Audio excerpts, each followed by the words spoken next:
18వ శతాబ్దంలో William Herschel అనే ఖగోళ శాస్త్రవేత్త టెలిస్కోపులు తయారు చేసి కుతూహలంతో ఆకాశంలోకి చూస్తూ ఉండేవాడు. ఆ ప్రాసెస్లో భాగంగా రకరకాల ఫిల్టర్ పేపర్లు వాడేవాడు. ఫిల్టర్ పేపర్ అంటే ఏంటంటే దాని నుంచి మనం ఏదన్నా కాంతిని పంపించినప్పుడు మనకి ఏ రంగు అయితే కావాలో ఆ రంగుని ఫిల్టర్ చేసి బయటికి పంపించేదన్నమాట. ఆయన అవి వాడుతున్నప్పుడు ఆ ఫిల్టర్ పేపర్లో నుంచి వచ్చే రంగు గల కాంతికి దాని టెంపరేచర్కి ఏదో సంబంధం ఉండటం గమనించాడు. షాక్ అయిపోయి ఆ సంబంధాన్ని సైంటిఫిక్గా కొలుద్దామని ప్రయత్నించాడు. సూర్యుని కాంతిలో 7 రంగులు ఉంటాయని అప్పటికే ఎస్టాబ్లిష్ అయిపోయింది. అందుకని ఒక ప్రిజంని తీసుకొని దాని మీద సూర్యకాంతి ప్రసరింపజేసి దాన్ని 7 రంగుల కింద డివైడ్ చేసి ఒక్కో రంగు దగ్గర థర్మామీటర్ పెట్టి ఏ రంగు ఎంత ఉష్ణోగ్రతను కలుగజేస్తుందో కొలవడం మొదలుపెట్టాడు. అన్నిటికంటే తక్కువగా వైలెట్ వంకాయ రంగు దగ్గర టెంపరేచర్ కాస్త పెరిగింది.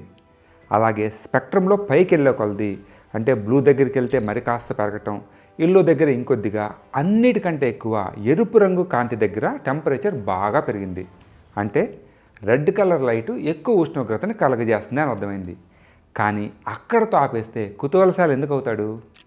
ఏ రంగు పడకపోయినా, ఆ మాటకొస్తే మన కంటికి కనపడే కాంతి ఏమీ పడకపోయినా కానీ ఎరుపు రంగు పైన కూడా థర్మామీటర్ పెట్టి టెంపరేచర్ ఏమైనా చేంజ్ అవుతుందేమో పరిశీలిద్దాం అనుకున్నాడు. అనుకున్నట్టుగానే పెట్టాడు. షాక్ అయిపోయాడు.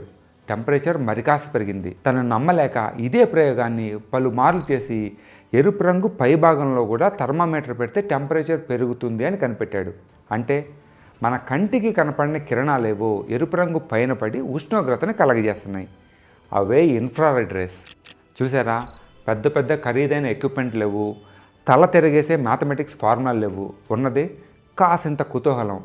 ఏ కాంతి పడకపోయినా ఎరుపు రంగు పైన కూడా థర్మామీటర్ పెట్టి చూద్దాం అనే చిన్న కోరికే మానవాళికి ఒక కొత్త రకమైన కాంతి తరంగాలను పరిచయం చేసింది.